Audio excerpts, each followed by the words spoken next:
What's up, everybody? It's your boy Tactical Designs here, coming to you with a long-awaited tabletop review.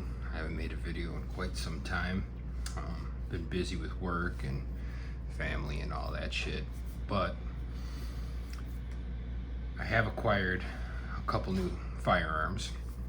This video's premise is based on there's no excuse not to carry, right? So these are my two primary carry guns as of late.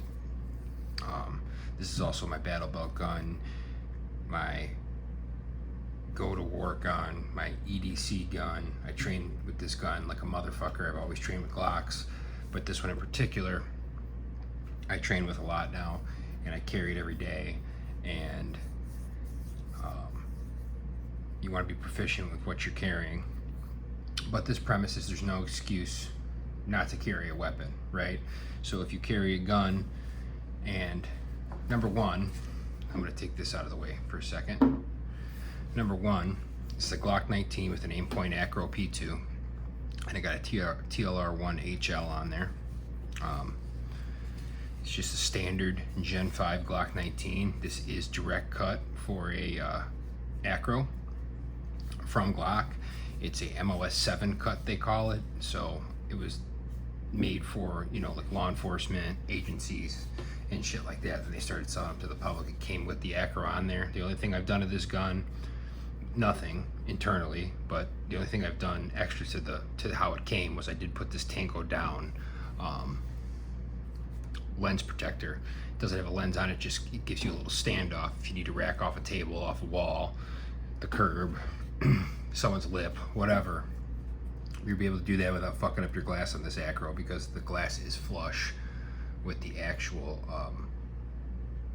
there's no protection there like on most dots. The metal housing will stick out past the glass protecting it. On the Acro it does not, which in my opinion is kind of fucking stupid. With how much you pay for these dots, they should have that. That's my one gripe about the dot. But nevertheless, great gun, standard Glock. Everybody knows what a Glock is. You know, it's no thrills, no frills. It's it's reliable and they run. So I do carry this appendix. That being said, it's got the light, it's got a bigger holster. There's no excuse not to carry this gun, but it can be cumbersome, right? Like if you're, even though my holster does have a discrete carry concepts model block on there, so you can carry it in like sweatpants and still draw it, as long as your retention on your holsters, you know, not crazy tight. You don't got to yank the pistol out of there, which you shouldn't have to, because your belt tightens the retention around your holster, so it shouldn't have to be that tight. I mean, you want it to hold the gun, but it doesn't have to be crazy. So you'll be able to draw this thing out of sweatpants. I do still put this on when I wear shorts or sweatpants,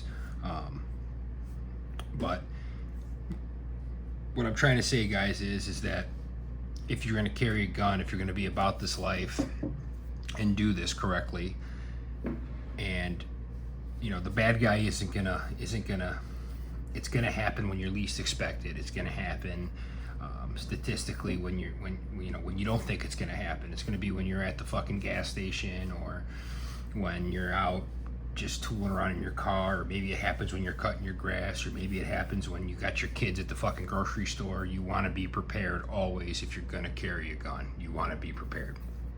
And with this, you get two mags, 15 round mags, minimum two, just like this. When you carry this Smith J-frame 442, excellent little hammerless, no hammer, little wheel gun, you always want to have a reload.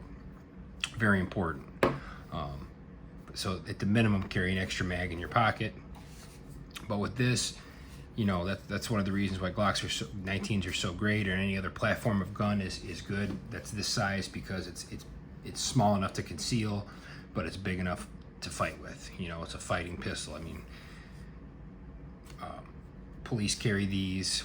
People who are in situations where they have to fight with a firearm, I keep emptying that light. It's easy on a TLR1. Love this light. You don't break the bank. It's bright as fuck.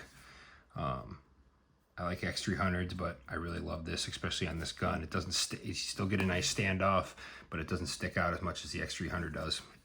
I think it looks a little goofy, and it makes the gun a little too long. You know, the light's a little too long. This is perfect for a Glock 19. Fighting pistol versus deep concealment. So that being said, you're not always going to be able to carry something like this, or maybe you're a fucking lazy fuck and you don't like carrying a full-size gun, even though this is a compact pistol. You know, maybe you want to carry something a little smaller, but this is why I have both.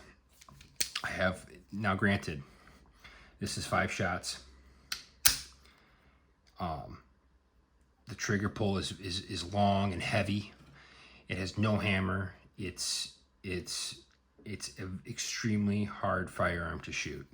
It's what some people call an expert's weapon, and I 1000% agree. To shoot this gun accurately and proficiently, you need to practice with this gun. This is not an easy gun to shoot. It's not a beginner's gun to shoot. But that's a video for another. That's for another video. The premise of this video is to say, if I'm not going to carry this, I'm carrying this. There's no excuse with a setup like this not to always have a firearm on your person. Because if you can't carry this, if this is for whatever reason too cumbersome, too heavy, too much for you that day with that outfit, with that whatever, you can't not carry a gun. If that's your life and that's what you do and that's your beliefs and what and you know, spit it how you live it type shit. Like, if you say you're a gun carrying guy, then you should be a gun carrying guy. You should never be caught out the house without a fucking gun. If I can't carry this, I have this little thing on me. More than enough stopping power with the right loads out of this barrel. You know, do your research. Not all rounds out of this small gun is going to have the expansion and all that. There's a whole science behind it. But do your research. Get the loads that work right for you. That you know are going to expand out of this gun. If you could run this gun is a very valuable, viable tool for you to have. Put it in the pocket. You know, I carry an appendix and it just disappears. It's got a very ergonomic, you know, in the pocket. It doesn't necessarily look like a gun. It doesn't have that 90-degree angle. It's kind of more of an organic shape. It just kind of disappears in the appendix. You forget it's there. You know, I carry this thing when I'm wearing clothes I can carry this thing in sometimes. It just depends on my mood, and it depends on what I'm doing, and it depends on who I'm with. And, you know, if I'm going into the city to see my family and I got my family with me, I'm not going to be carrying this. I'll carry this as a secondary, but situational. But then again, you could think you might not need this and have this, and you really need this. A gun is better than no gun. This will get you out of trouble. Not to mention, you could shoot it out of a pocket. It's not gonna go out of battery on you. But again, guys, you need to train with weapons like this. This is not a gun like you go to gun shops and you see people, these fucking goofy ass big store gun shops, and they're pushing these to like small women who have never shot before. Oh, get a J-frame. It's a 38. You know, it's easy to. This is the fucking worst gun for somebody who doesn't know what the fuck they're doing. The worst gun. This gun will get you killed if you don't know what you're doing. It will get you fucking smoked. You'll miss. You'll hit somebody else you don't intend to hit. And that's the last thing you ever want. God forbid you get into a gunfight ever.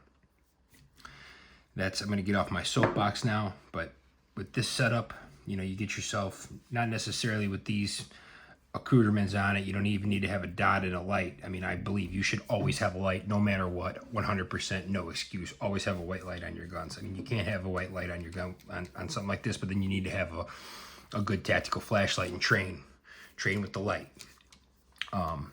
Whenever I have this pistol, this revolver on me, I always have a good light on me. I do with this as well, because you know you never know, you're gonna need to use a light, and you don't want, and you can't pull out your gun. It's a million situations that could happen. All the what if game. But you gotta have a light on your weapon if possible, and you need to have a light on your person separate from your weapon, whatever.